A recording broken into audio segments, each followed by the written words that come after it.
Sveiki gyvi. Tai mano užduotis, dalyvaujant kūrybiniuose miesto procesuose, apie kuriuos jūs nekartą šiandien išgirsite ir iš kitų miesto praktikų, buvo kaip apmastyti tos kūrybinius procesus, kurie vyksta mikrolygmenyje mieste, platesnėme urbanistinėme kontekste. Ir ieškodama tinkamų modelių, aš aptikau tą urbanistinės akupunktūros modelį, kuris man pasirodė tinkamas kaip tik įprasminti toms pavieniams kūrybiniams intervencijoms ir kūrybiniams procesams, kurios inicijuoja miesto aktyvistai bendradarbiaudami su vietų bendruomenėmis. Ta miesto akupunktūros sąvoka buvo pasiūlyta ispanų architekto 80-aisiais metais. Labai įdomus procesai vyko visame pasaulyje, prasidėjus modernizmo kritikai, modernizmo kaip perspektyvai, kurie orientuota į tokių makro procesų, urbanistinių procesų kodavimą makro lygmenyje, sprendžiant juos irgi makro priemonėmis. Taigi vienu metu Amerikos miestuose, Kanados miestuose ir Ispanijos miestuose prasidėjo paraleliniai judėjimai, kurie Amerikoje gavo pavadinimą naujo urbanizmo, kurio atstovai pradėjo aktualizuoti kasdienę miestiečių patirtį ir atkreipė dėmesį į tos mikro procesus, į kasdienės miestiečių patirtis. Ir prie pagrindinių autorių galima būtų paminėti tokį Williamą White'ą ir Jane Jacobs, žmonės, kurie atėjo į miesto planavimą ne iš architektūros ir ne iš miesto planavimo srities, bet jie abudu buvo žurnalistai ir aktyvistai. Ir paraleliai vyko analogiški procesai ir Barselonoje, pirmiausiai Barselonoje, kai buvo pradėta svarstyti miesto atnaujinimo planą ir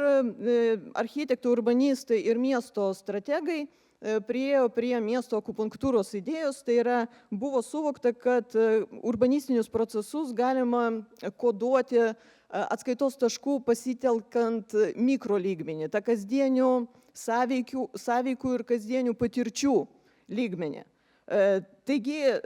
ta urbanistinės akupunktūros sąvoka leidžia mums persijungti, kalbant apie miesto procesus, į tą kasdienę patirtį, kūnišką net patirtį, emocinę patirtį, kuri yra būdinga kiekvienam iš mūsų. Idėja yra ta, kad kūrybinių intervencijų arba tiesiog intervencijų į miesto erdves pagalba galima pradėti planuoti naujus socialinius urbanistinius procesus. Ir aš trumpai norėčiau aptarti urbanistinės akupunktūros tokius tikslus, orientyrus ir šalutinius efektus, kuriuos jau aptinku savo patirtyje, dirbdamas su miesto bendruomenėmis ir su miesto erdvėmis. Taigi, kaip aš jau sakiau, pagrindinis toks orientyras urbanistinės akupunktūros, tai yra orientacija į miesto naudotojo kasdienę patirtį. Ir kita vertus, tai yra siekimas atskleisti miesto erdvių galimybės per intervencijų įdiegimą, suvokiant, kad egzistuoja ryšys, tankus ryšys tarp socialinių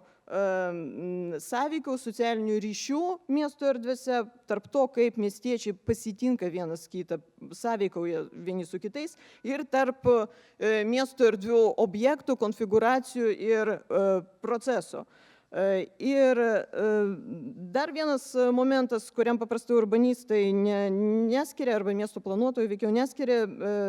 tokio ypatingo dėmesio, bet kuris yra labai svarbus iš socialinės perspektyvos ir iš aktyvistinės perspektyvos, tai yra tai, kad per kūrybinių intervencijų arba intervencijų įvedimą į viešasis erdvės galima pradėti formuoti palankų socialinį klimatą,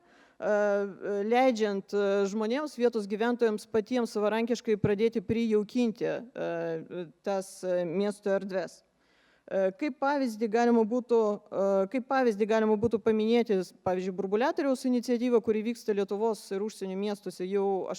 7 metus, šis sezonas yra 7-asis, kurio metu miestiečiai sukviečiami į viešas miesto erdves, tam, kad tiesiog pūstų muilo burbulus kas antrą pirmadienį, bet tuo pačiu tarp miestiečių tokio paprasto veiksmo metu, kas antrą pirmadienį viso vasaros sezono metu pradeda megztis ryšiai ir kyla naujos idėjos, kaip jie patys galėtų prisidėti prie savo viešų erdvių gaivinimo. Kaip pavyzdį galiu pateikti Kauno atvejį, kai burbuliuotojai sumastė gaivinti visą Laisvės alėją prieš kelis metus, prieš 3 metus, kai Laisvės alėja dar pakankamai buvo apmirusi, ir jie nusprendė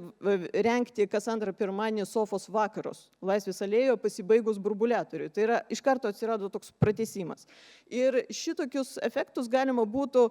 pavadinti aido efektu. Pastebėtina, kad tos miesto erdvės, kurios yra dirginamos aktyvistų arba kūrybininkų arba bendruomenės darbuotojų, rengiant tam tikrus įvykius, akcijas arba objektus, ilgainiui sulaukia atsako iš aplinkinių gyventojų. Labai dažnai galima pamatyti, kaip surengus tam tikrą laikiną miesto intervenciją po kelių mėnesių ta intervencija dingus, ateina kažkokie atsiranda nauji objektai arba naujos iniciatyvos būtent tose vietose, kur tu buvai surengęs tą intervenciją. Tai čia šitą mano tezę patvirtina toks ilgalaikis darbas su studentų festivaliu, kūrybinių industrijų studentų festivaliu Priartink, kurio metu jau 4 metus jis vyks šiais metais, studentai išeina į Vilniaus gatves, viešasis erdves, kurį laiką tyrinėja jas ir įrengia savo tyrimo pasiekoje įrengia objektus, kurių tikslas yra paskatinti komunikaciją tarp miestiečių. Daugelis tų objektų yra suniokiojami per pirmą savaitę, bet po kelių savaičių galima pamatyti, kaip patys miestiečiai tose pačiose vietose ima rengti suoliukus, kokias nors sėdimo vietas, kokius nors žaidiminius objektus ir taip toliau. Tai yra taisyklė, kuri pasitvirtina jau ne pirmus metus. Ir dar vieną efektą, apie kurį galima būtų paminėti, kalbant apie tą akupunktūros prieigą prie miesto, tai yra garažo rakto efektas arba augančio pasitikėjimo viešosiuose erdvėse tarp nepažįstamų žmonių efektas, kai, kodėl aš pavadinu jį garažo raktu, nes apeliuoju šiuo atveju savo patirtį darbo su mediniam Šnipiškėm, apie kurias mano kūrybinė grupė buvo ne kartą perspėta, kad neverta tenai iš vis net pradėti jokių kūrybinių akcijų, bet po kurio laiko organizavus, šiuo atveju tokia gatvės mozaikos dirbtuvės, kurių metu miestiečiai buvo kviečiami dekoruoti betoninius stulpus esančius šitam mediniam rajone mozaiką, kadangi Šnipiškės yra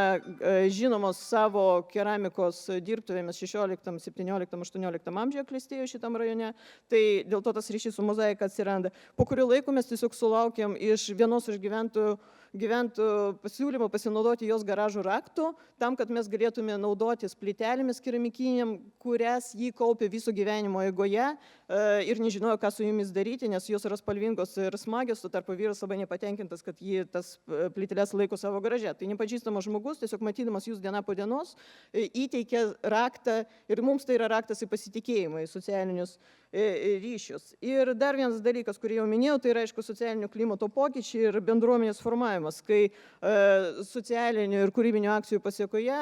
pradeda formuotis ir palankus socialinis klimatas miestiečiams vis daugiau matant vieni kitus ir pasitikint vieni kitais. Ir dar paskutinis momentas, nežinau, kad liko jau viena arba ten pusė minutės, 0 minutės. Tai yra apie dalyvavimo kriterijus, noriu labai trumpai pakalbėti, kadangi tos akcijos sutraukia paprastai miestiečius į viešasis erdves ir jie pradeda dalyvauti viešosiuose erdvėse, o tai yra vienas iš raktažodžių,